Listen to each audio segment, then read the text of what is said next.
Welcome to the Unitarian Universalist Fellowship of Columbus, Georgia on this July 5th, 2020. I'm Bill Harlan, your volunteer service leader, and let's start with some music. Whitaker, take it away.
Hey, Bill, I think you're muted.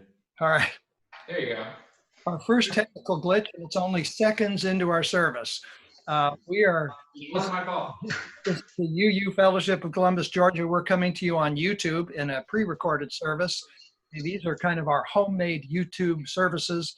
So we're a little glitchy, but we're also helping to stop or slow the spread of COVID-19. So we're doing good work here. That was Whitaker Locke on piano and Whitaker's cousin, Isaac Evans, who comes to us from Albany, Georgia, who's on loan from First Baptist there. So thank you and welcome. And we also want to welcome Gabrielle Daniels, who is going to be our speaker today. Danielle's coming to us from Montgomery, Alabama, at the Equal Justice Institute. So I guess it would be customary to say Happy 4th of July and shoot off a fireworks. We celebrate the birth of our nation and the Declaration of Independence, which I think most Americans would identify as one of the most important human rights documents ever written. It says in part, we hold these truths to be self-evident, that all men are created equal. Those words, of course, were written by Thomas Jefferson, a slave owner until his dying day. But it's not that exactly that he was a slave owner without some qualms. As a matter of fact, in one of his drafts for the Declaration of Independence, he actually had some negative language about slavery. Imagine that. It wasn't really against anybody in the United States. He was scolding England for continuing the slave trade. But that language was stricken from the Declaration of Independence to mollify representatives of South Carolina and our own great state of Georgia. So there were really no innocent parties in this either, because as Jefferson later pointed out, the northern states were happy to have that slave trade continue because they were making money. So everybody was complicit. Later on, Thomas Jefferson wrote, I tremble for my country when I reflect that God is just, that his justice cannot sleep forever. And he was talking about slavery and what to do about it. He said, the Almighty has no attribute which can take side with us in such a contest. So, why? Some people will say, well, why do you bring this up on 4th of July? Let's have a hot dog and shoot off some fireworks. I think it's good to contemplate this, and I'd like for us to contemplate this month as we mark the birth of our nation. And I'd like us to think deeply about how we got started and how we have still not realized the great promise that was in the Declaration of Independence.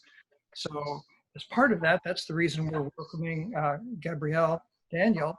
She works, as I said, with EJI, Equal Justice Initiative, an amazing organization founded by Brian Stevenson, who uh, well, he's very well known in the field, but he became kind of a national celebrity in the last few years with the movie Just Mercy, which was based on his book about a Black Alabama man who was convicted and sentenced to death for a murder he did not commit. And the Equal Justice Initiative does amazing work. They were the subject of our giveaway last week. So if you missed that opportunity after you hear Gabrielle, maybe I'll let you continue in that vein. Announcement before we actually get started the service. We were going to come together at Grace Fellowship Hall next Sunday, July 12th. And the board met Wednesday morning and decided that it just doesn't look good. It doesn't look good here in Columbus. It doesn't look good in East Alabama. In Montgomery, where Gabrielle lives, it doesn't look that great either. So the board has voted to continue our YouTube services until September 25th, September 6th, Sunday, September 6th. These are all tentative depending on what's happening. For the rest of the summer, we're going to be coming to you on YouTube.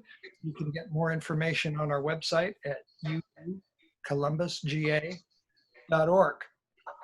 Next week, our lay leader, Rick Spradlin, will speak, and he's going to continue this theme, I think, about what it really means to be patriotic and who are the true patriots in this politically tumultuous year of 2020.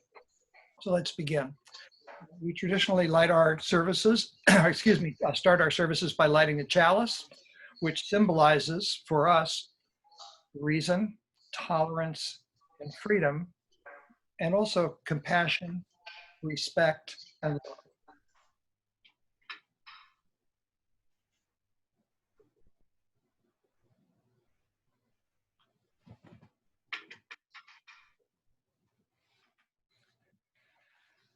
Our fellowship for Isaac and Gabrielle is a kind of a weird and theologically and philosophically diverse group. We have members of all the major Christian denominations and a bunch of non-Christians, a bunch of Buddhists and agnostics and atheists. We say we don't share a creed, but we do share 7 principles. And it's our tradition in this fellowship to review those every Sunday, kind of remind us what our bedrock principles are. So let's do that now. I'm going to read them. The first principle, the inherent worth and dignity of every person. Number 2, justice, equity, and compassion in human relations. 3, acceptance of one another and encouragement to spiritual growth in our congregations. 4, a free and responsible search for truth and meaning. 5, the right of conscience and the use of the democratic process within our congregations and in society at large. 6, the goal of world community and peace with liberty, justice, with peace, liberty, and justice for all. And 7, respect for the interdependent web of all existence, of which we are a part. And a second tradition that we do each Sunday is we usually get together and share joys and concerns. And these are it's not really announcements or time for politics. Rather, these are personal things going on in our own lives. This Sunday we had really just one, but it's a big one. Rick Spradlin, who I mentioned, his brother in Alabama has tested positive for COVID-19. So let's light a candle for him and for everybody who's been affected directly by this pandemic.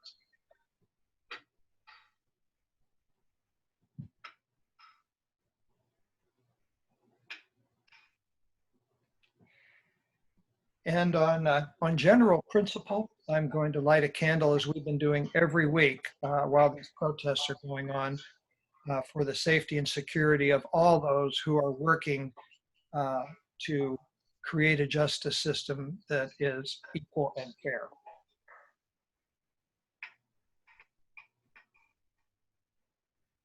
And a candle for everyone who's keeping us safe during this pandemic from COVID-19.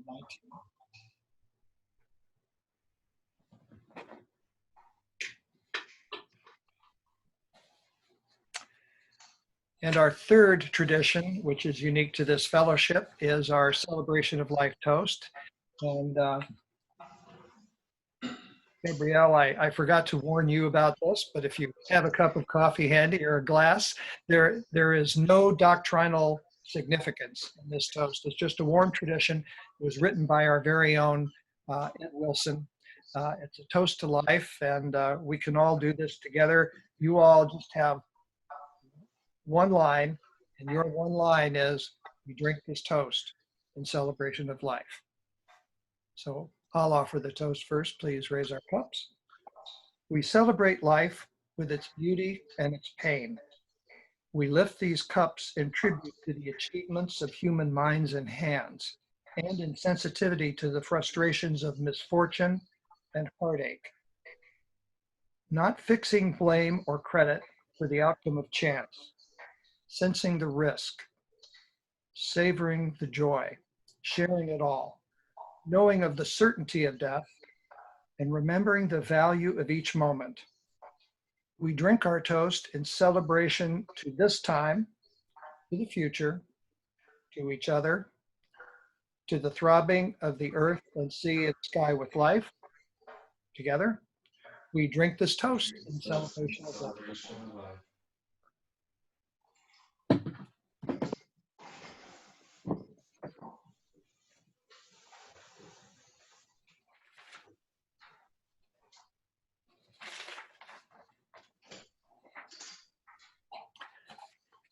And now it's time for our offering.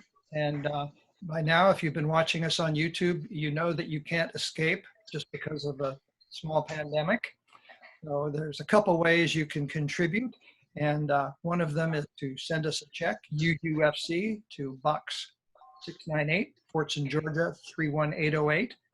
Or you can just log on to your computer to your free PayPal account and make a donation to uufcga@gmail.com.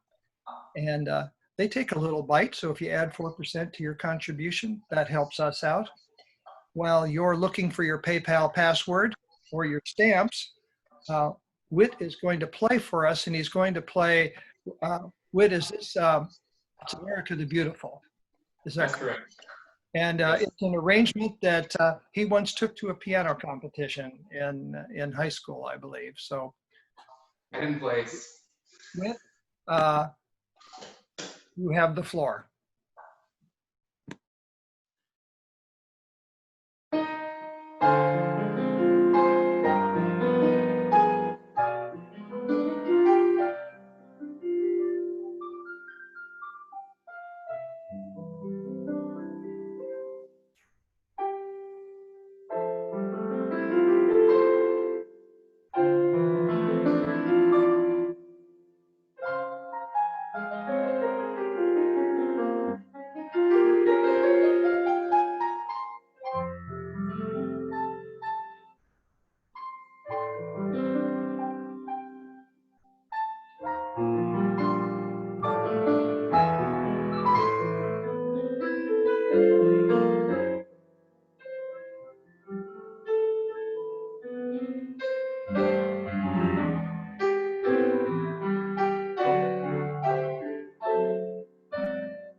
you guys.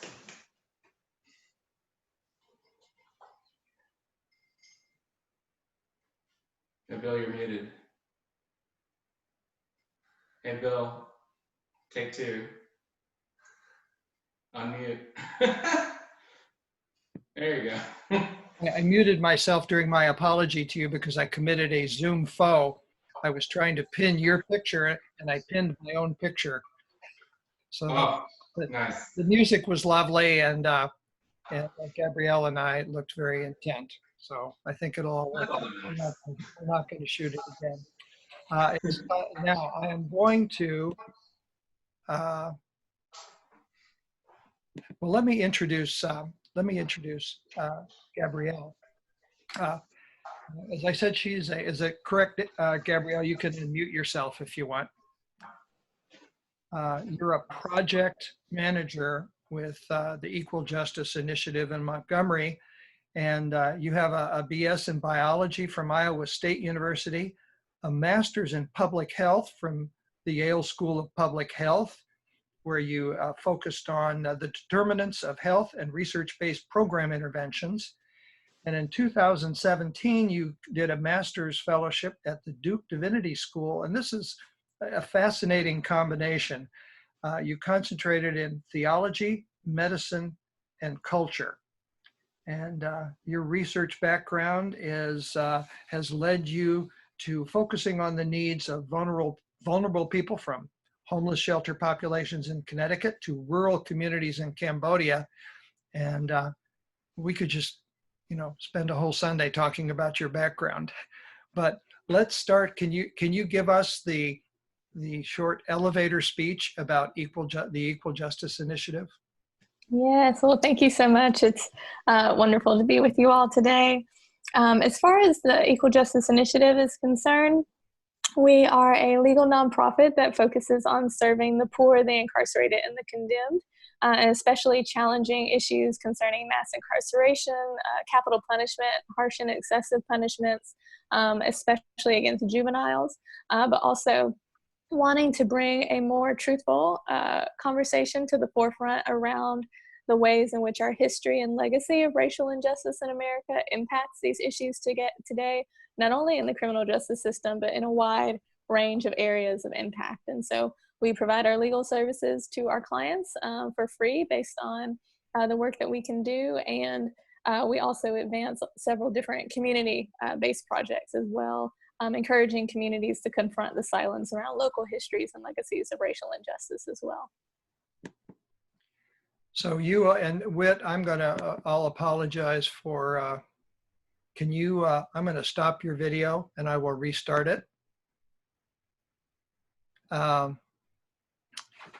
If you could tell us a little bit about your specific job, Gabrielle. Sure. So as a project manager at EJI, my role has a lot to do with our research, our public education, and our community outreach work. So I have the opportunity to spend a lot of time looking at the role of our nation's history and looking at how we are endeavoring to communicate that history in ways that don't make it just feel like it was something of the past, but it has a present day impact. It continues to remain with us as long as those issues are not addressed from generation to generation. And so a lot of my work in that area, in the realm of the research that we do, particularly looking at the history of racial terror lynching in America from about 1877 to 1950, but also looking at the legacy of enslavement in America that lasted for over 250 years, and tracking the continuity between those eras of enslavement to the collapse of Reconstruction, racial terror lynching, segregation, resistance to desegregation, and massive resistance to the civil rights movement on into the 80s and 90s, when you start to see new forms of criminalization around issues that were disproportionately impacting Black communities, and on into today, where we still continue to struggle with issues of police brutality and disproportionate disparities in how criminal justice and legal processes are dispensed in our nation related to issues of race. And so my research background and the work that I do at EJI contributes to that work.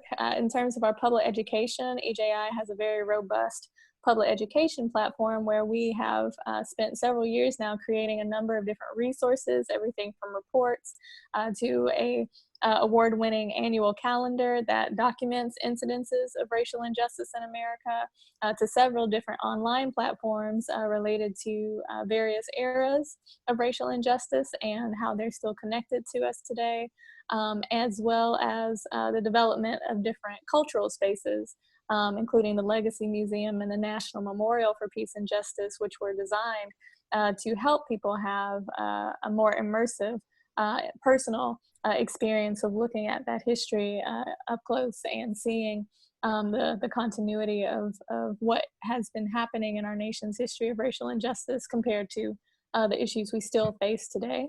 So the public education space and the way that I work in that space has a lot to do often with our opportunities to connect with community members, to share more about that history and the legacy and the work that we're doing to support communities in remembrance and memorialization. And that leads into that third area of my work of the community outreach through a program that we have called the Community Remembrance Project. And it is primarily a narrative change and memorialization project and effort where communities can work with EJI to uncover and to document and to begin more honest dialogues and conversations, particularly about local histories of racial terror lynching and the impact of that racial terrorism in their community and how it's shaped aspects of their community and their ongoing challenges with racially related issues today. And so all of those efforts are closely related to one another, but that is a large part of my work, as well as supporting anything that the organization would need and would ask me to assist with. Now, do you have, of course, Columbus? Well, every place in America. I don't think I've lived in a lot of places in America, and there's no place that wouldn't qualify for some that wouldn't benefit from some of this research and outreach. But how about, do you have programs in Columbus, or have you done work, or has EJI done work here? So I actually have had a few conversations with some community members in Columbus that have worked to begin some conversations around this history and legacy and what it might mean to bring a community remembrance project to Muskogee County and thinking about that broadly. We have also, I think, had one or two individual soil collections in that area as well. We don't do individual soil collections very often anymore. I'm a little deaf and I couldn't quite understand individual, what kind of collections? Oh, I'm so sorry, soil. So the collections, if you've seen the jars of soil in our museum and in our sites, those individual collections, we've had, I think, a few in Columbus before we had the opening. And right around the time of the opening in April 2018. But now we focus primarily on community soil collection events and opportunities where the entire community is invited to come and contribute to that process. So we've done we've had some contact, I guess you could say, but we are still, I think, waiting to see that effort really come to fruition in Columbus. Well, what does that project look like when it gets rolling in a community? What happens? Mm-hmm. So a large part of it is usually begins with developing a coalition, a community coalition that's diverse and includes people from different backgrounds and does work to center African American voices in the coalition. But largely that coalition, once they come together, can be thinking about how they want to engage their community in conversations about their local history. So generally that will look like pursuing different types of public education and community outreach work, whether it's through panels or film discussions, looking at local community conversations, and a host of different kinds of engagement opportunities to invite community members to come and learn more about the history or to share about the impact of that history that they've observed in their community. Once community coalitions and community members start the process and they are moving in that direction and they're hosting events and starting to really try to connect their community to the community remembrance effort, we also partner to sponsor particular kinds of projects. And so One project, as I've already described, is the soil collection project. And that tends to be a very memorial-like project. It tends to be an opportunity where community members can connect with the history more intimately by actually having the opportunity to touch the soil and to connect with what happened at sites where we can best approximate that lynchings took place. But we also will sponsor historical markers in communities that will help preserve the history and preserve that narrative. And we believe very strongly in the historical marker project because of the way that it helps to change the landscape in our built environment to more honestly reflect our histories of racial injustice in America. And so we've worked with several different communities now to install historical markers that talk about and document those local histories. And each marker, apart from this more recent season with COVID-19, is generally planned to be installed and then dedicated in a public ceremony. And so again, the coalition will work to do community outreach and engagement to invite the community to come and to learn more about the history and to be a part of the dedication and to ideally continue that dialogue and those conversations about what it means to live in a community where this has happened, but also what does it mean to work towards repair and to pursue restorative truth-telling in that space. And so we also have, in connection to the National Memorial for Peace and Justice, a forthcoming opportunity to also connect with the memorials at the National Memorial for Peace and Justice as well. And we have, that process is still, as I mentioned, forthcoming and not completely available to pursue at this time. But it's, again, another stage of this process of helping communities take ownership of what has happened locally and take ownership of their local conversations around racial justice and the need to continue to work towards change where racial injustice and inequity have created challenges. And how has the pandemic affected your work? Mm-hmm. Well, I think in two of the primary ways that we've seen an impact, certainly in our legal space, we have been very concerned about those who are incarcerated and the fact that they are not necessarily receiving the care or the attention that they need to stay safe and stay healthy. And so that has been a concern. We also have seen the impact of COVID-19 related to our community work in terms of not necessarily being able to have gatherings, you know, that would have been a typical sort of part of our community remembrance projects, especially for dedication ceremonies. However, what we have seen is that particularly in the community space, it has fostered a lot of creativity from our coalition partners, which we're always so grateful for. And it's really leading us to move into other areas as well, where we are able to support our community partners and support our community remembrance project work in ways that have expanded, I think, the ways that we can encourage community members to still engage and still help their communities connect with the history, even while maintaining safety in light of the public health concerns. And how have the recent Black Lives Matter protests affected the work that EJI is doing? Mm-hmm. I think in terms of what could be shared in this context, we have certainly seen that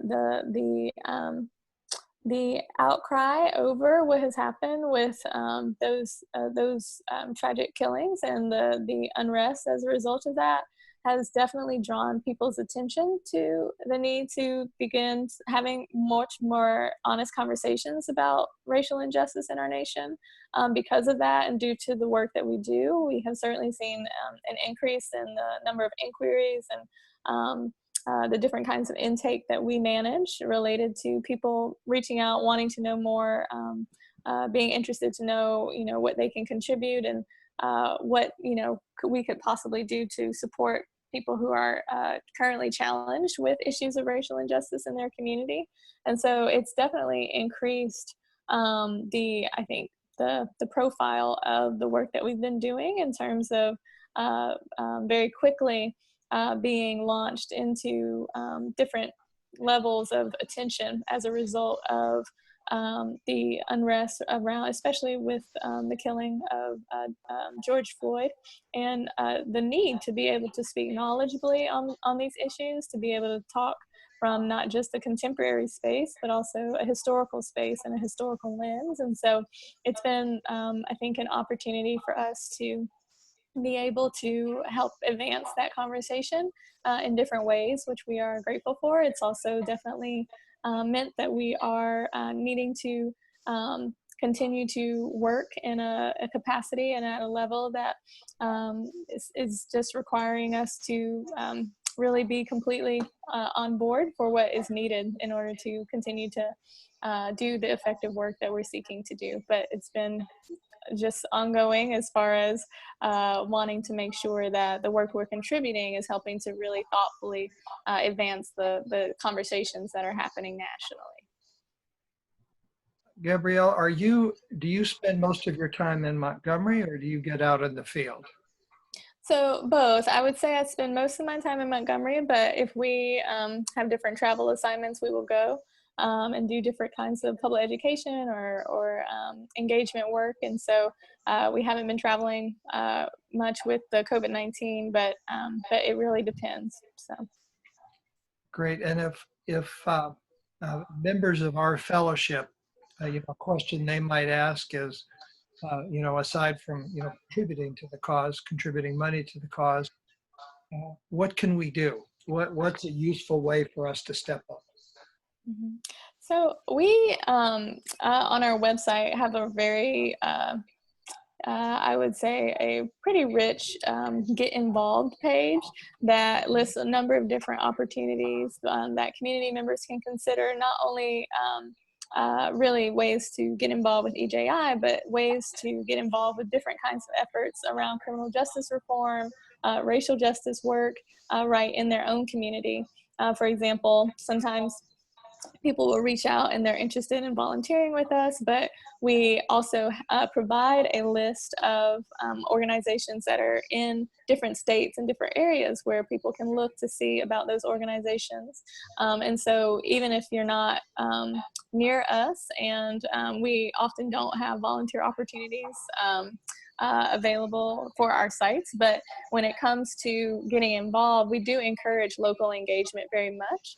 We tend to talk about the importance of going through the process of personal formation. So learning more about the issues, becoming more educated to be able to be knowledgeable both about the history and contemporary challenges, and then looking locally to say, what are the issues in my own community? How do I see them or not see them? Who am I connected to or not connected to? And how might I need to look beyond some of the things that I've been overlooking in my own community to learn more about those issues. And then I generally will encourage not feeling like you have to reinvent the wheel to be helpful. So if there are organizations or efforts that are already happening locally, considering what ways you could get involved. And in terms of some of the more civic engagement recommendations, our Get Involved page discusses more of those items, issues related to reentry support, how we can think about immunity laws related to police accountability and prosecutor accountability, judge-related accountability, and other areas that certainly community members can engage with to support social reform efforts that can be helpful. But again, a lot of the work that needs to be done is often really good to consider how it can be changed locally, and developing a consciousness of the work that can be done locally in your own area. So we encourage that, and there's information about the Community Remembrance Project on that page as well.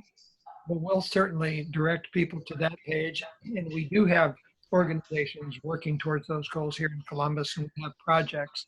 So we'll certainly reach out to them, and we'd love to hear from you again, maybe sometime in person when we can all travel and meet in person. Gabrielle Daniels, thank you so much. It's been really informative. We really appreciate your thank you. Thank you. It's been a pleasure. We extinguish the chalice here, that it might go gently in our hearts. May it light your path as you leave this place.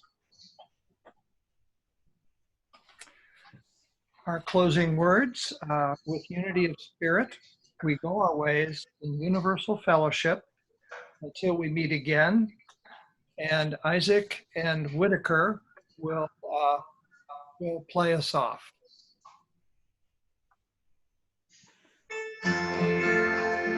Sorry. Sorry, my bad. Wrong setting on the keyboard. Take two.